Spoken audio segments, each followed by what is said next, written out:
What is up, YouTube? Tesla here bringing you a Wi-Fi battle against Joedor in the OU tier, who's a fellow streamer. He rated us, and we gave him a battle. He's bringing a, of course, Mega Diancie team, because that's all we've been seeing lately. At least for me. Like, I battled 20 Mega Diancie teams in 1 week. That was crazy. But then again, it is new toy syndrome, where something new comes out, such a shiny Diancie, and everyone and their grandmother wants to use it. So, can't really say I'm surprised there. But we are bringing a Mega Medicham team. Mega Medicham is actually Mega I've not used in a while. Actually, I haven't used it in like 1 or 2 years, so this is pretty exciting. I do know that Mega Medicham is not going to really be able to do much, especially against Mega Diancie. Seeing as how Diancie does outspeed it as a Mega.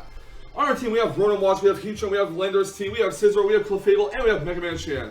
My opponent has Rotom, Thundurus, Incarnate, Garchomp, Darrowthorn, Diancie, and Weavile. Now, we attended this battle like 5 minutes before this one happened, and a DC happened due to Nintendo servers. So we did a rematch, and unfortunately, the first few turns weren't in the same order as the first attempt, even though we agreed to. I kind of spaced out, but it didn't really make too much of a difference in terms of the outcome of this battle. So, yeah, let's see how this battle all plays out, guys. We're both going to lead off of our Rotoms. I'm going to go for a Volt Switch here. And I'm going to go right to my Scizor. He's going to go for a Reflect. I don't know why I went into my Scizor here. Like I said, I forgot about the sequence of events from our previous attempt at the battle, but he's going to go for a Reflect. I'm going to switch out my Zoroark to Scizor. I'm going to Heatran here, predicting him to go for Will-O-Wisp, but he's going to go for Reflect again because he wants to get the sequence of events back to where it was before the DC happened. So, yeah. Anyways, Heatran's out here. I'm going to go for a Toxic with my Heatran. He's going to go for the Hydro Pump, which is going to do a lot of damage to the Heatran. And his Rotom is badly poisoned. Now, I do want to keep my Scizor as healthy as possible to deal with the Diancie. Rotom gets healed leftovers and gets hurt by poison, as does my Heatran gets healed with leftovers too. I'm going to switch my Heatran out. I'm going to go into my Rotom here, predicting another Hydro Pump. But he goes to Will-O-Wisp, predicting the switch, because why would I keep Heatran out against Rotom when it could be fainting due to the Hydro Pump? Anyways, Rotom gets hurt by the burn. Gonna go for a Volt Switch on Rotom. And I'm gonna switch right out into the Clefable. No, I'm gonna switch into Remove Genes the Landorus here. As my opponent goes for a Volt Switch, it does not hit Landorus. And I kinda knew he was gonna do that. So Rotom is gonna suffer some more poison damage. I'm gonna go for a knockoff. And it unfortunately does not knock out the Rotom. It almost does. It gets the burn off on my Landorus. Rotom faints due to the poison damage, and that is 1 down on his side, 0 down on my side so far. He's going to switch into Thuggin the Weavile. I'm going to switch Landorus out here because I do not want it to faint quite yet. I'm going to go into my Scizor here. Now watch what happens here. He's going to go for Icicle Crush on the switch. It's not going to do too much to him. But cleverly, he does go for Snatch here, because he's going to predict me to go for Swords Dance and set up on him. But sadly for him, I do go for the U-turn instead. This is not my setup Scizor, this is my Defogger. And so, Scizor takes out Weavile, which is unfortunately a miscalculation on his part. But nonetheless, I'm going to go into my Clefable. He's going to go into his Cuddles the Garchomp. I'm going to switch Clefable out because I figure a Poison Jab or an Iron Head is coming my way. And in comes Rotom. He goes for the Poison Jab, which is fine. Rotom gets healed with leftovers. I'm not sure if this is a Scarf Chomp or not. He's going to switch his Garchomp out. He's going to go into Thundurus here, as I do go for a Pain Split to get some HP back. Rotom gets healed with leftovers.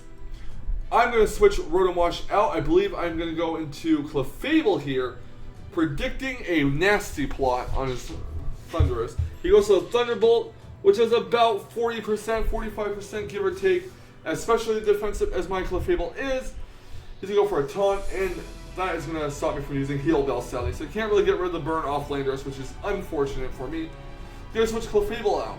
Going to go into Blood Clear the Heatran just to sack it off, basically. And he goes for the Thunder Wave on said Heatran. So now my Heatran's paralyzed. It's slower than normal now. He's going to go for a Thunderbolt on it. Going to do some decent damage, and it takes Life Orb recoil, and Lava Plume is going to hit the Thundurus pretty hard. And get a burn, so Thundurus will faint due to that burn, and Heatran's just basically death fodder at this point. So Thundurus is down. Next down comes Goddess the Diancie. Basically, I'm going to switch Heatran out. I'm going to use this Death Fodder later, possibly. I'm going to go into Rotom Wash here. Now, Rotom Wash will be used as Death Fodder here because it can't really do anything to anything else on this team. Earth Power, it dodges the Earth Power because of Levitate. It's heal leftovers. And it's going to take some burn damage. He's going to go for Moonblast. That's going to finish off my Rotom Wash and knock it out. Next out comes my Scizor.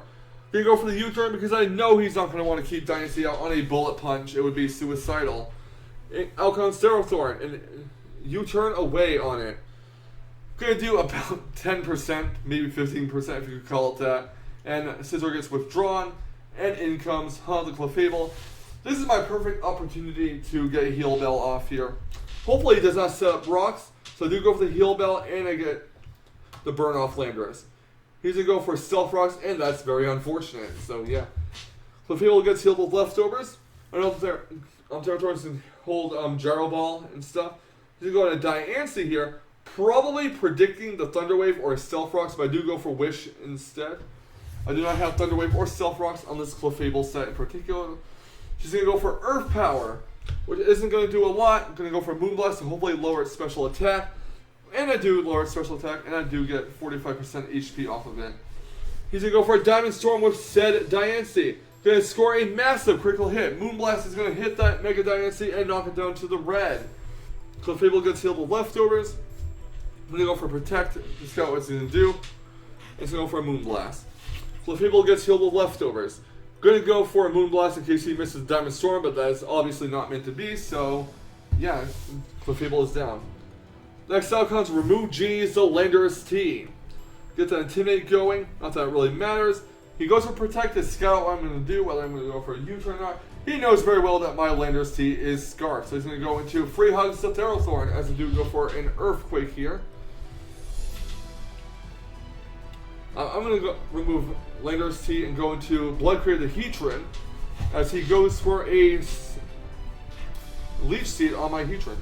Now, he's going to go for Protect to get some HP back, and he does manage to get some HP. He's going to go for a second Protect after this. Well, actually, no, he's not. He goes for the Protect, gets some HP back.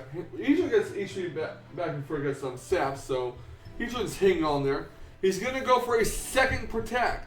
He does not make it, so Lava Plume will knock out Ferrothorn. So now I'm basically just going to sack off the Heatran at this point. There's really no need to keep it out. Out comes Goddess the Diancie.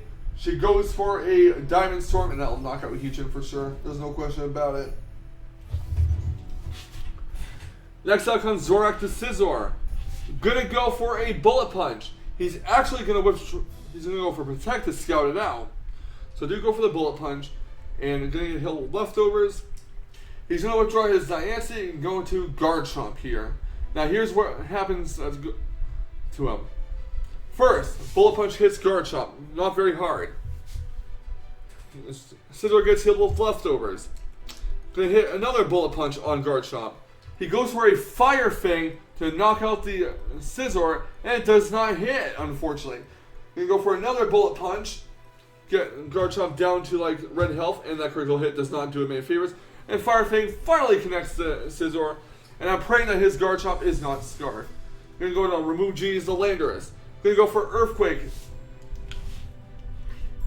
and that will knock out the Guard Chomp. And now all that's left is Mega Diancie. Can Landorus T take out Diancie from this range? Well, of course it can, because Diancie is at red health. Yeah, good game, Joedor. Thank you so much for the Battle Star, and thank you so much for all the support you gave me on Twitch. I really do appreciate it. I'm sorry about the RNG, but RNG is part of the game. But I hope you enjoyed this battle, and I hope the rest of you did too. So thank you guys for taking your time out of your day to watch this Wi-Fi battle. I'll have some more up later. Leave a comment, like, and subscribe if you want to see more. I'll talk to you guys next time. Have a fantastic day, everyone, and remember, stay salty, Rage Squares. Stay salty.